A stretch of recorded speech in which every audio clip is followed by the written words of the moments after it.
Welcome to a new Let's Play, an Atlas game, created by Sting.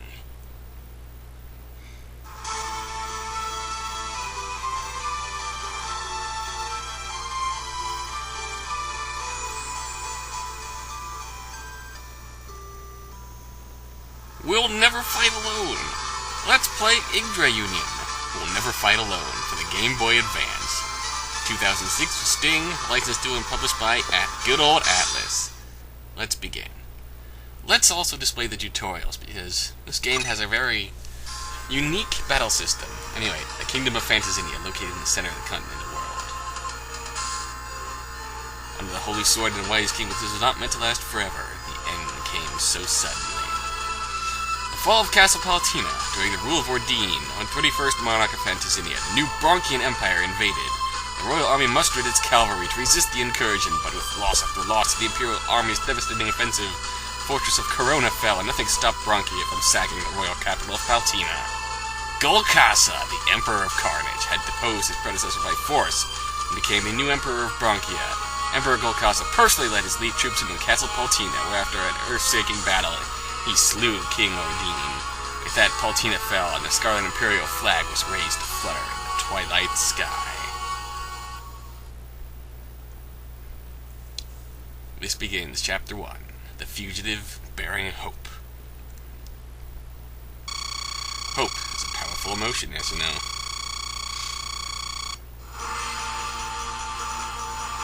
Well, here we are. At the southernmost tip of the continent is the land of Norn Valley. Although this barren land of rocky mountains and red earth is Phantasynia Kingdom territory, it has become a haunt for thieves. Through this wasteland runs a girl, kicking up a cloud of dust as she flees.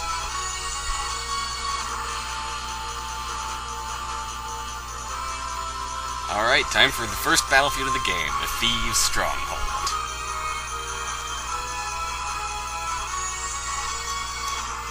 This is the one you've seen me do in my little test video there. Anyway, the valley entrance. Out comes a girl wielding a sword. The dead end. She's being pursued.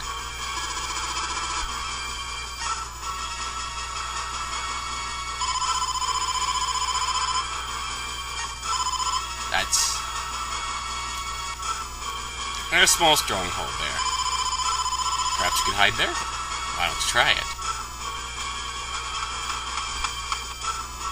But we got company.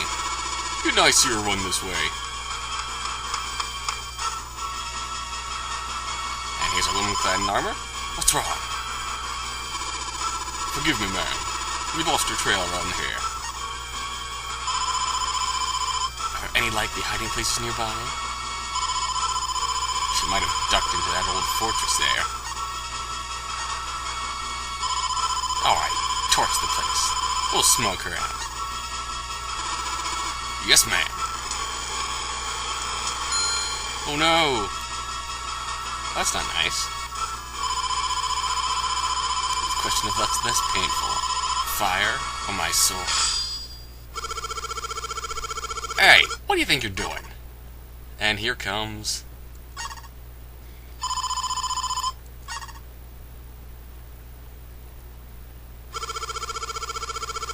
That's exactly what I was going to ask about, you. And it's the thieves that infest this dump. And it's funky.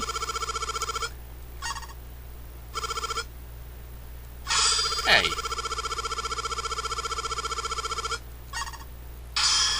Alright. Here goes. Now we got Milanor, the stray thief. Now if I do that, look at his stats. Interesting representation of stats. Pretty much you can tell. I'm going to let the tutorials go into what the stats actually mean, but pretty much you get small stars on a level up, and once you fill up the meter and such, you get a big star. You get where it's going. The Milanor is equipped with the, first off, Milanor Void Stone. He's good on wasteland terrain, and his weapon, the Silver Moon, gives him no battle penalty. And Flunky cannot be excluded from this battle. His name is Flunky. He's a flunky. He doesn't gain EXP, so we won't be using him. That's the other nifty thing about this game. The cards. We're just going to take all these cards for now. We'll get more into detail about them once they actually start meaning something.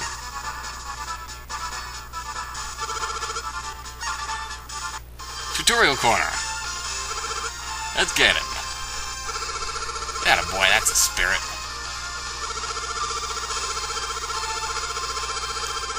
Yep. Select a card to start your turn.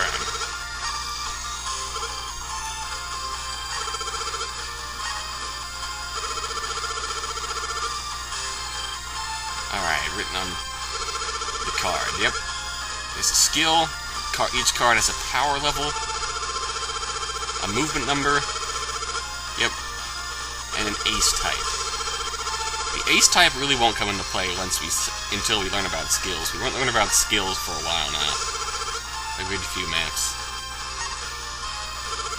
And no, Flunky.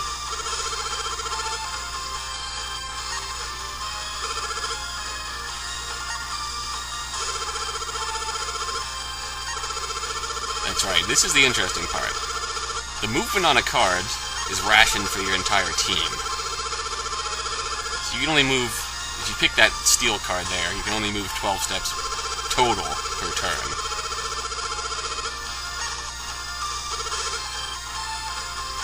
But you're at a big disadvantage.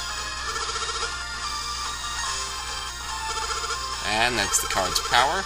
Bigger the number, the more damage dealt to the enemy. We'll get to that once we actually start attacking enemies.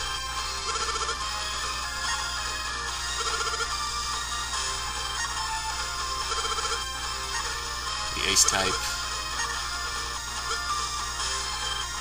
For unit become the ace.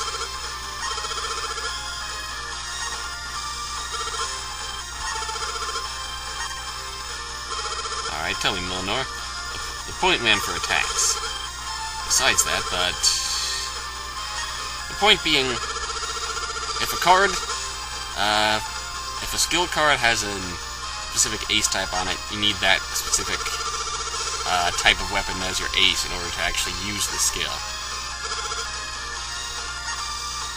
Is it, special move? Guess what the steel skill does? So yeah, we won't be using skills for now.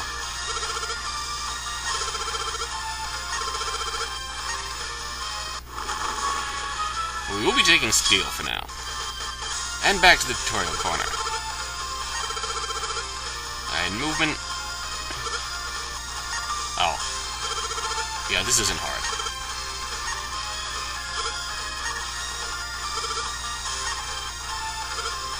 Either way. Simply move, but if you confirm your move, you can't take it back.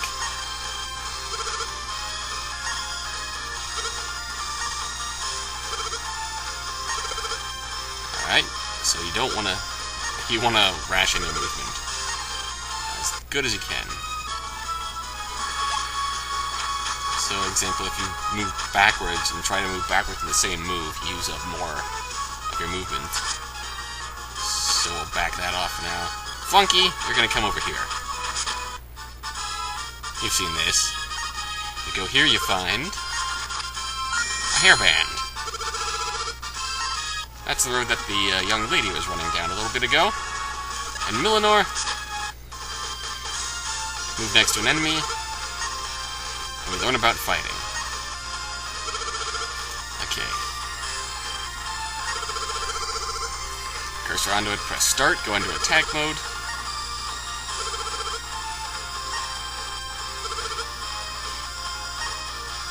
Oh, Flunky.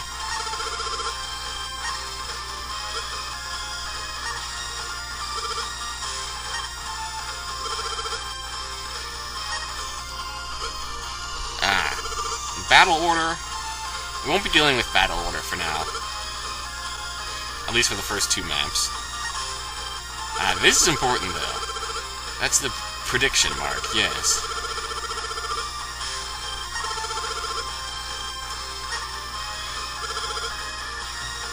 So, circles are good on your side, circles are bad on their side. So a circle, it's a triangle, X.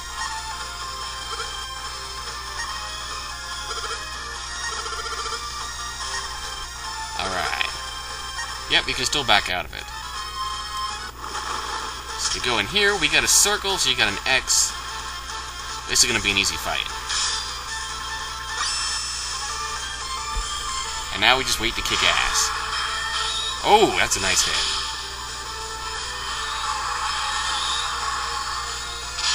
I really should have checked the enemy's stats, but I will tell you that bow users can't actually counterattack.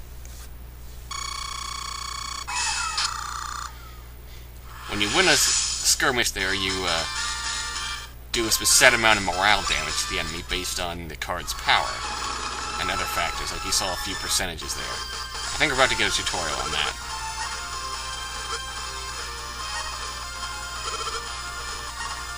Yeah, sure. Only attack once per turn.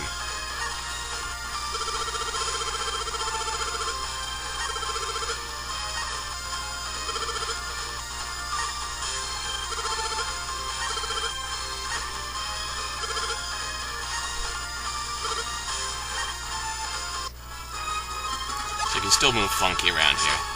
The only item on the map. You go on here, you can see Funky, you can see you. Another axe user. He likes to destroy villages, that's not nice. This is the quote-unquote boss of the chapter. Valkyrie, mystery lady. Who's equipped with an iron choker. I forget exactly what it does, but it boosts... Most items in the game boost a few different stats here and there. And she's got the most morale of the ones, so clearly the boss. So we end turn, she takes her card, and he's doomed. Boom.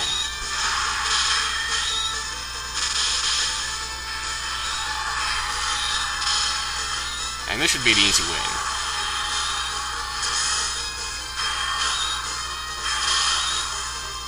The gen and tech stats, you have to double check me on this. I'm not sure if we'll actually get a tutorial on that or not, but your gen and tech stats go up against each other during the opening charge of the skirmish. I think your gen goes up against the enemy's tech when you strike them first, and then when they counterattack, it switches. Their gen goes up against your tech, and based on that, it does a set amount of damage to each group. And we got him on the run. Good work, Funky. Ah, good. There we go.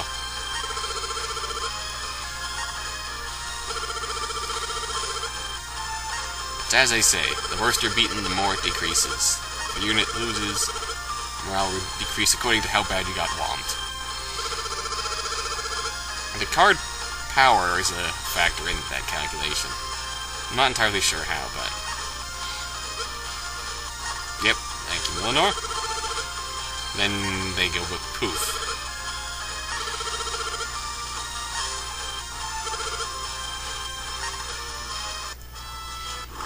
Alright, so it's our turn again.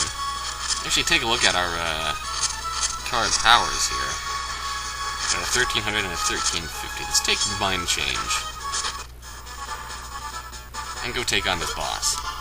I'll show you a real fight.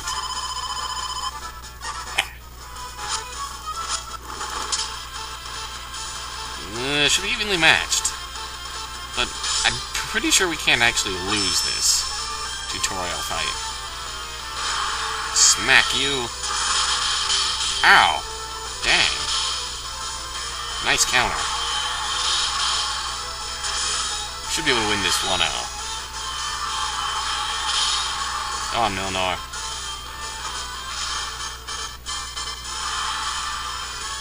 Now, the point of picking a high morale card is that, or high power card, is that it didn't quite do as much as I hoped it would, but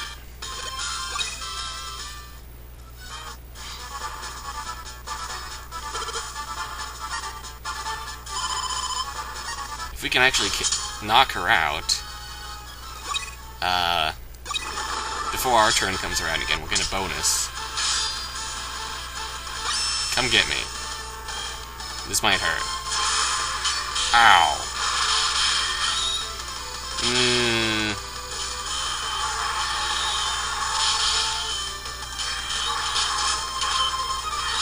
Yep, we can't lose.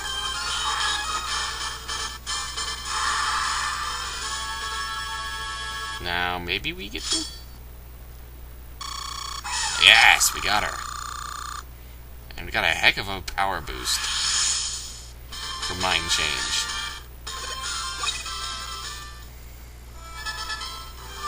And Milanor achieved his revenge.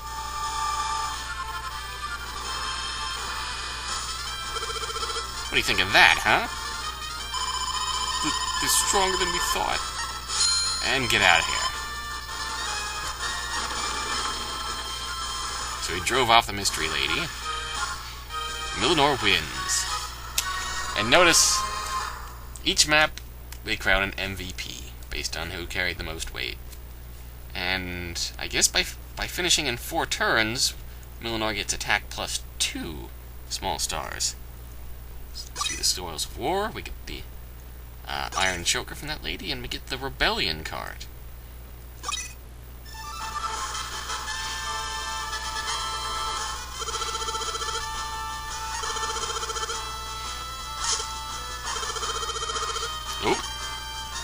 Oh, hi there.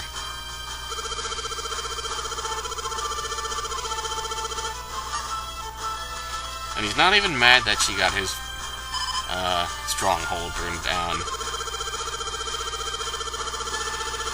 Now, what are you doing here? From the Castle Paltina. Does that mean... Oh.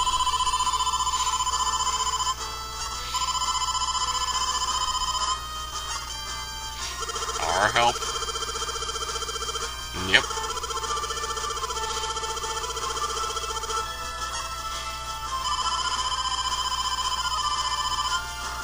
Well, alright. Anything else, though?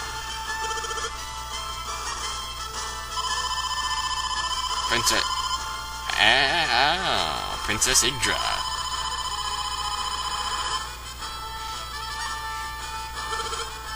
I'd say that's worth it. Go for it, Milanor.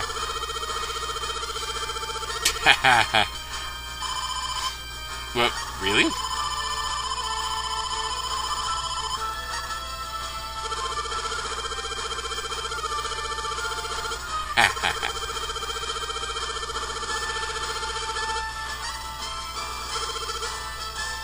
Yeah, they'll be coming back. They'll be looking for you.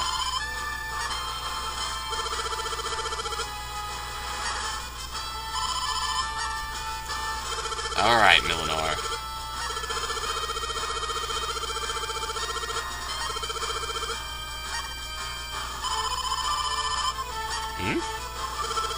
Oh, cool. More cards.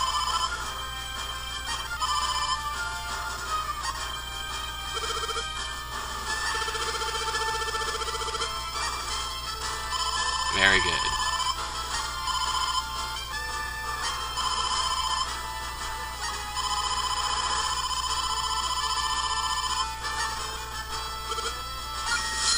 Banish, and Sanctuary. Why not? We'll save. Ding.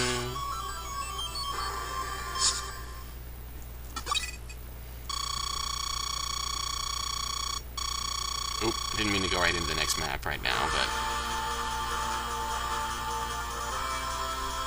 Oh, what the heck. Milanor and his men were able to drive off the invaders who attacked their fort. In the process, they saved the ousted Princess Yggdra from the Imperial army, ensuring that from then on, their steps would be constantly hounded by the Imperial forces. Milanor left the burnt husk of the fort and headed with Yggdra to the Orlando Plains, where the Royal Cavalry supposedly waited. At the jaws of the wolf connecting Norrin Valley and the Orlando Plains, mercenaries working for the Empire lay in wait for Milanor's gang of thieves.